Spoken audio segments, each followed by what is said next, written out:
Estamos de volta com o nosso Você Pode Ser Feliz. Mandar um recado para todos os departamentos da Associação do Senhor Jesus, que está mandando um recado aqui para mim, que quer bolo. Bolo eu não posso oferecer porque o Padre Nilson vai comer o bolo amanhã, tá? Porque o bolo aqui ele é para todo mundo, viu? Mas a torta eu posso oferecer. A torta, né? Como o Padre Guido não pode comer nem sal, nem doce, né, Padre? O Padre Guido tá de dieta, não é? E graças a Deus, não é?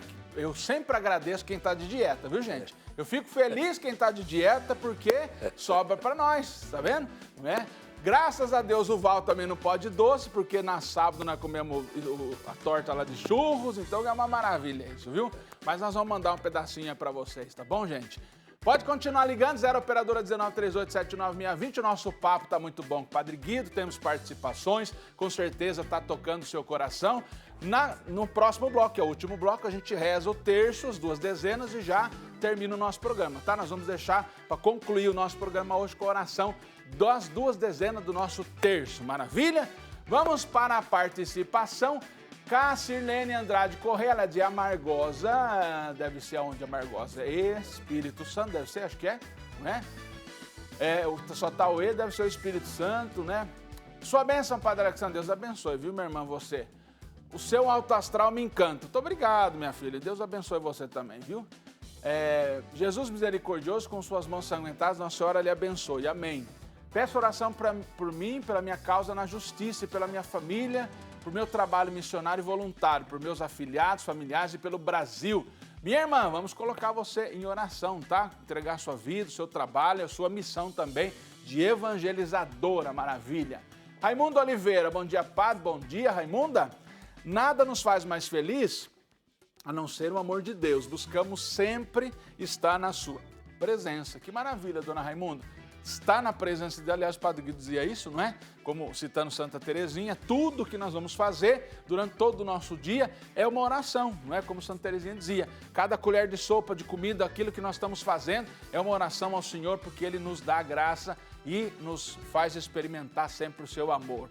Adriana Faustino, bom dia, Padre, Deus abençoe, peço oração para minha mãe Mariana, minha filha Beatriz Vitória e por mim, força e determinação para continuar minha luta, que é grande. Acompanhamos a Rede Século XXI todos os dias. Dona Adriana, Deus abençoe você e vamos estar unidos a você em oração, na luta, na dificuldade, mas vamos caminhando sempre, não é? E agradecer e experimentar a graça de Deus.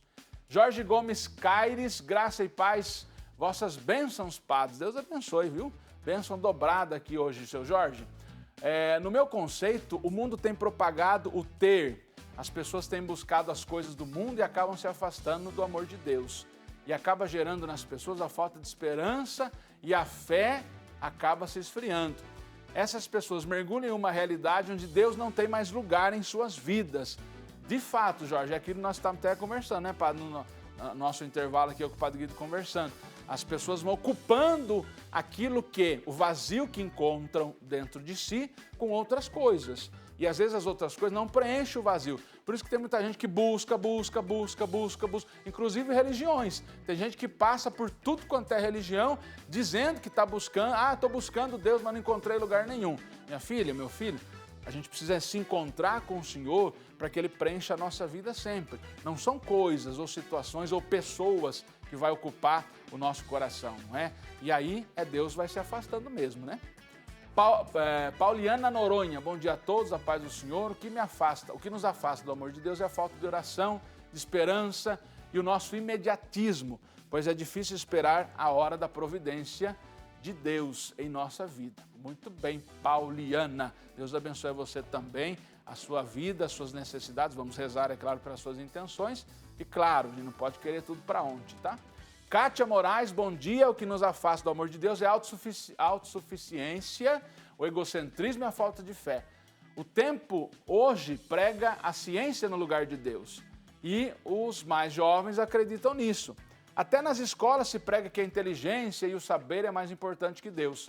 Quantos estão deixando Deus de lado? Muito bem, dona Kátia. Ocupar, não é?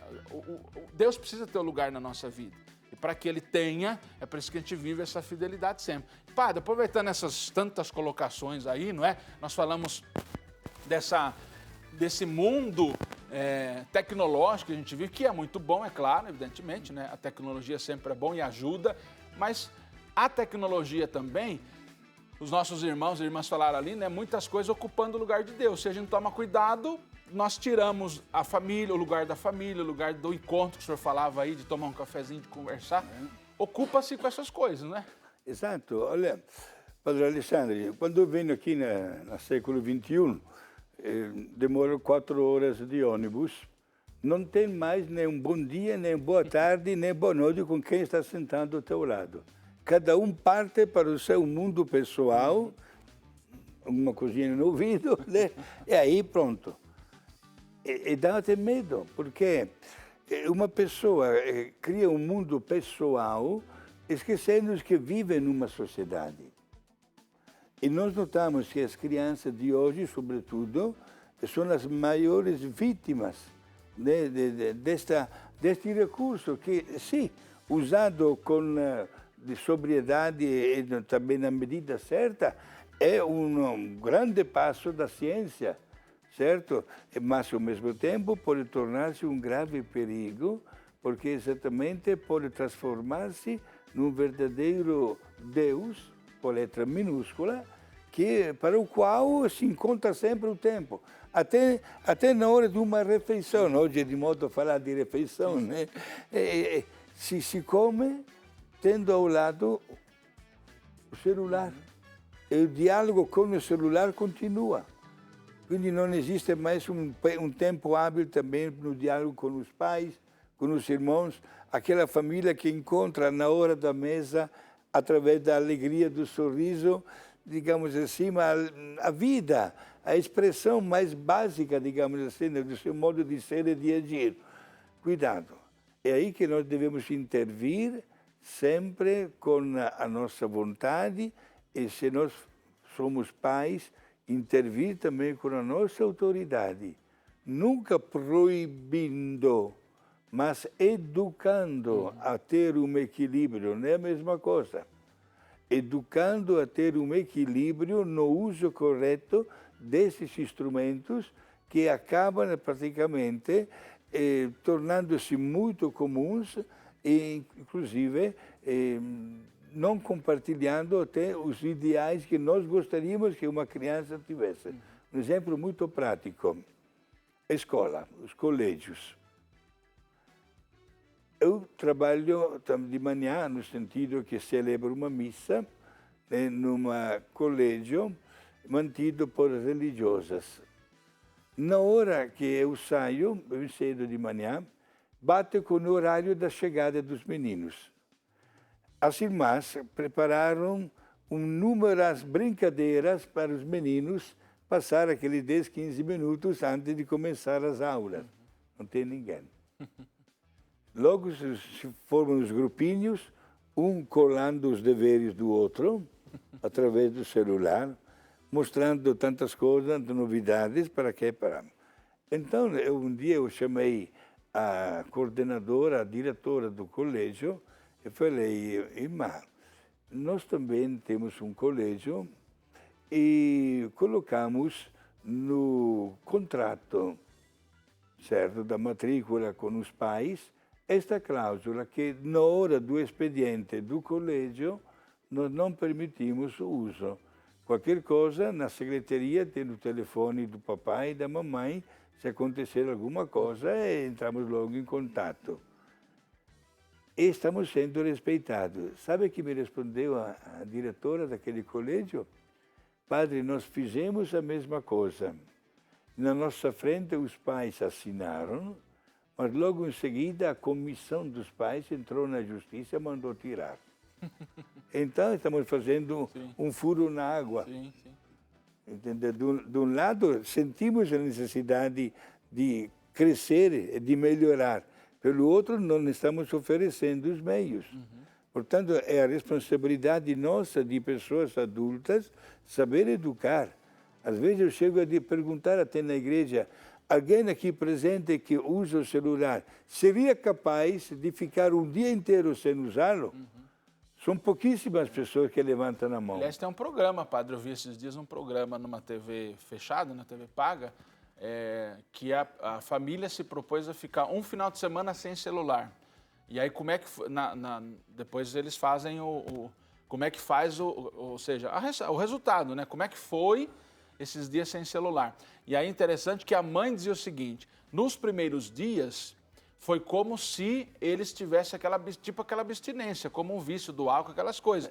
Eles ficaram meio atordoados, sabe? Assim, a mãe dizia que o marido ficou meio irritado porque é como um vício, padre. Nós temos hoje grupos especializados em tratamento de pessoas viciadas em celular, nessas coisas, né? Já existe como para vício de álcool, essas coisas, também existe pessoas especializadas. E é engraçado isso, que depois a mãe dizia que a família, quando eles começaram a perceber que o outro também estava ali, então eles começaram a conversar, eles viram que o relacionamento entre a família começou a melhorar até, porque eles não tinham que se ocupar, então eles sentavam na mesa para tomar refeição. Conclusão, não é, deles, que sem aqueles dias sem celular, eles perceberam que o celular foi como que uma barreira para o relacionamento dentro da própria casa. Não era um relacionamento fora, não é, mas um relacionamento dentro da própria família. Então aquilo ocupou um lugar que não é lugar dele, não é? É importante a tecnologia, a gente ligar, usar, responder, as pessoas falam, mas se perde um pouco. Por exemplo, a minha secretária já mandou mensagem ali para mim, e ela sabe que segunda-feira é a minha folga, mesmo que eu estou trabalhando aqui, mas é a folga do padre. Então não tem que resolver nada segunda, não é?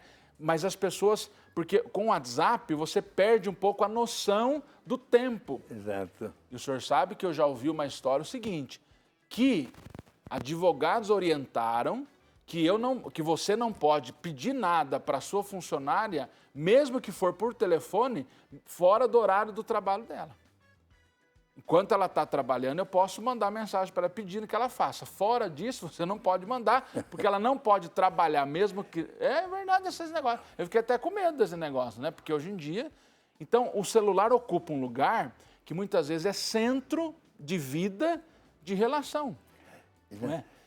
Só que este lugar, que é centro de vida e de relação, corre o risco de sufocar até a nossa necessidade espiritual. Sim.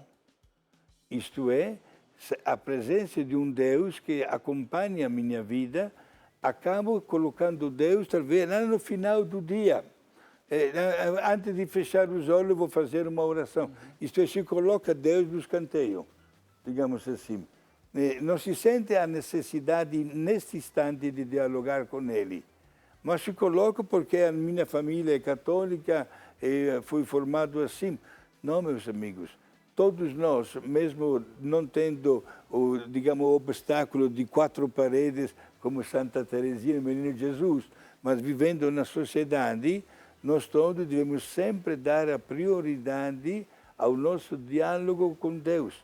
Porque a pessoa se sustenta somente quando Deus está no primeiro lugar da sua vida. É muito fundamental uma coisa desta.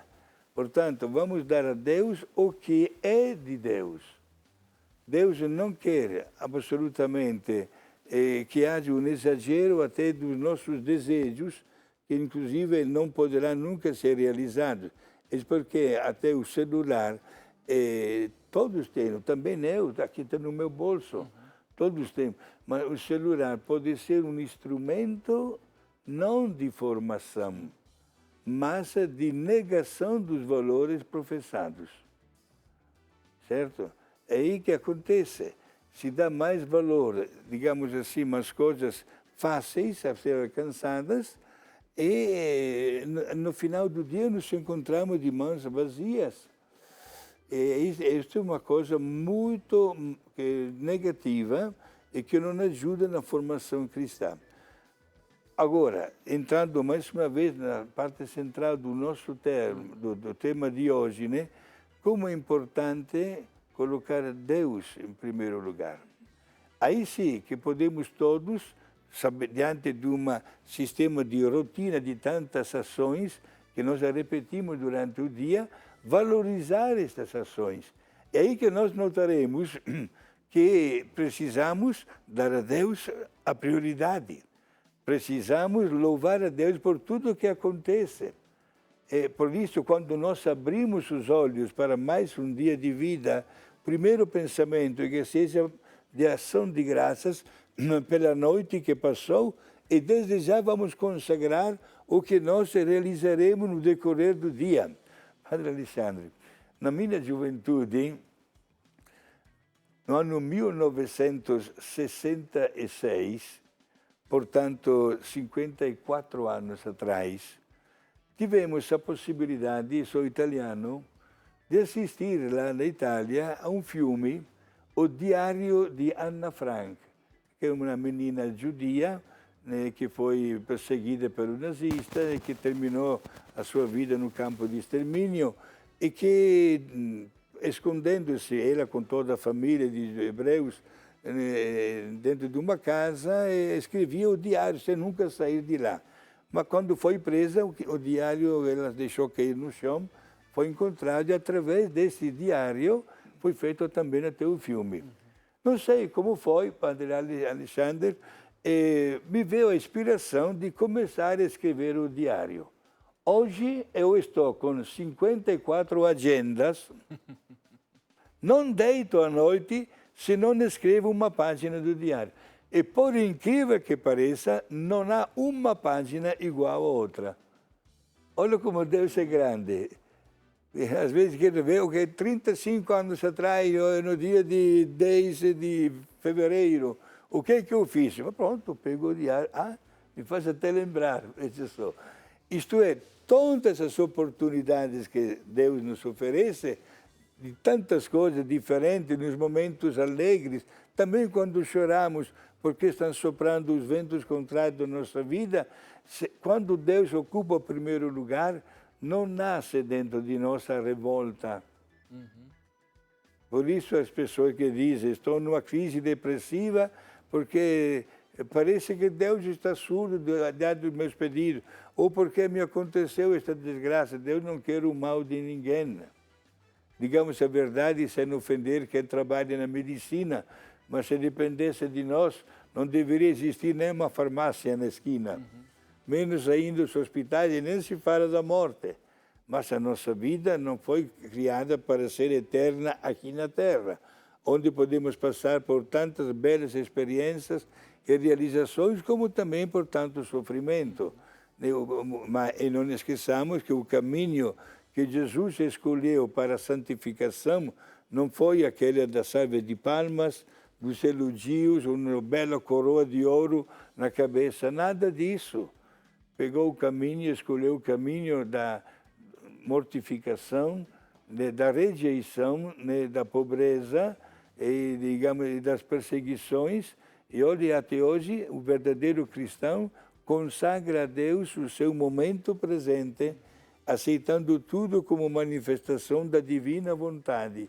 Aí sim, uma crise poderá também entrar na vida, mas quando tem o princípio fundamental, que é exatamente o meu diálogo com Deus, saberei aceitar também tudo que Deus me manda, porque Ele tem um projeto de sempre conseguir o bem, mesmo quando as coisas não vão de acordo com o meu projeto.